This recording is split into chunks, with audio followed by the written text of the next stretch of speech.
আমরা করব, আপনারাও করবেন, জনগণরাও করে এখানে একটা মাল্টি স্টোরেজ একটা বিল্ডিং আমরা করার সমস্ত সুযোগ আমরা অবারিত করে দেব। সাথে সাথে আমি আপনাদেরকে বলবো, আমি বহুদিন যাবৎ ভারতে আসা যাওয়া করি।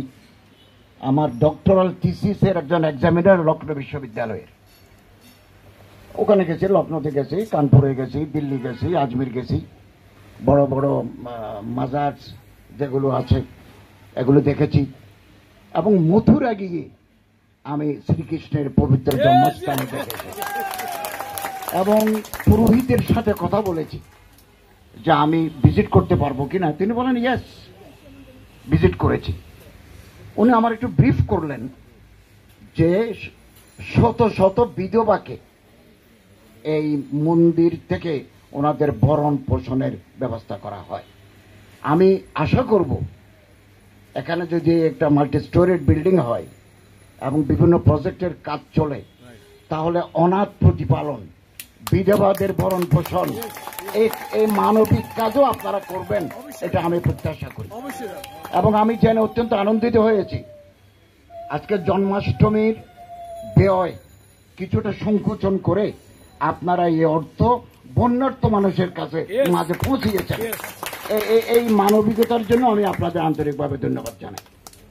এবং আমাদের অন্তরের ভিতরে একটা পাশবিকতা কাজ করে, এই পাশবিক শক্তিকে আমাদেরকে দমন করতে হবে এবং হিংসা, বিদ্বেষ, পরিশ্রীকাতরতা, লোভ, লালসা আমাদের মানবিক মূল্যবোধকে ধ্বংস করে দিয়েছে। আমরা এগুলো থেকে উপরে উঠতে চাই, উত্তরণ ঘটাতে চাই। আমরা মানুষ, সেটাই বড় কথা। এই যে ধর্মীয় বিভাজন, আপনি এক ধর্মের, আমি আরেক ধর্মের, আরেকজন আরেক ধর্মের, এই যে বৈচিত্র্য, এই যে প্লুরালিস্টিক সোসাইটি, এটাই হচ্ছে একটা সুন্দর সমাজের বহিঃপ্রকাশ। এবং পূজা রোজা আমরা একসাথে পালন করেছি।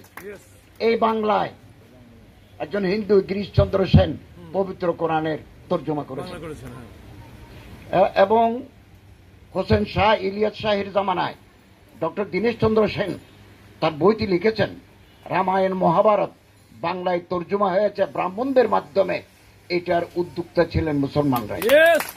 এবং আপনারা আরো আশ্চর্য হবেন, ভারতের মৈসুর ইউনিভার্সিটির ফিলোসফির প্রফেসর ডক্টর রামাকৃষ্ণ রাও এত বড় একটা ডকুমেন্টারি বই লিখেছেন, বইয়ের নাম Mohammad. It has been translated into various languages of the world. আমি তার ইংরেজি বই পড়েছি, উর্দু বই পড়েছি। তিনি একজন প্র্যাকটিসিং হিন্দু, কিন্তু তিনি ইসলাম ধর্মের এই মহান অ্যাপোস্টল হযরত মুহাম্মদ সাল্লাল্লাহু আলাইহি ওয়াসাল্লামের জীবনী লিখেছেন। আমাদের মধ্যে কমিউনাল হারমোনি আমরা এটা লালন করব, সাম্প্রদায়িক সম্প্রীতি আমরা লালন করব এবং অসাম্প্রদায়িক চেতনায় আমরা উজ্জীবিত হব। আমি আপনাদের আশ্বস্ত করতে চাই, আমি যতদিন দায়িত্বে আছি বা আমার গভর্নমেন্ট যতদিন দায়িত্ব আছে, এই বাংলার কোনো হিন্দু, কোনো বৌদ্ধ, কোনো খ্রিস্টান, কোনো নৃতাত্ত্বিক গোষ্ঠীর গায়ে যদি আঘাত লাগে, আমরা মনে করবো এটা আমাদের গায়ে আঘাত লেগেছে। এবং দেবোত্তর সম্পত্তি,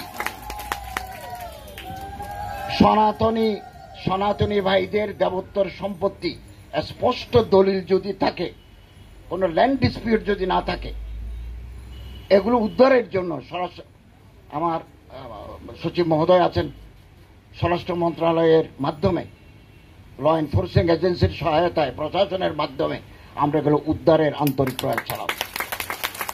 শুধু দেবোত্তর সম্পত্তি নয়, মুসলমানদের লক্ষ লক্ষ ওয়াকফ সম্পত্তি ব্যাহত হয়ে গেছে। মসজিদ এটা ওয়াকফ করে গেছেন ওনাদের বাপ দাদারা, কিন্তু এটা ভোগ করছেন ওয়ারিশরা। আমরা এটাও চেষ্টা করছি এগুলো একটা জরিপ চালিয়ে জেলা প্রশাসকদের মাধ্যমে বা আমাদের ধর্ম মন্ত্রণালয়ের মাধ্যমে এগুলো উদ্ধার করা যায় কিনা।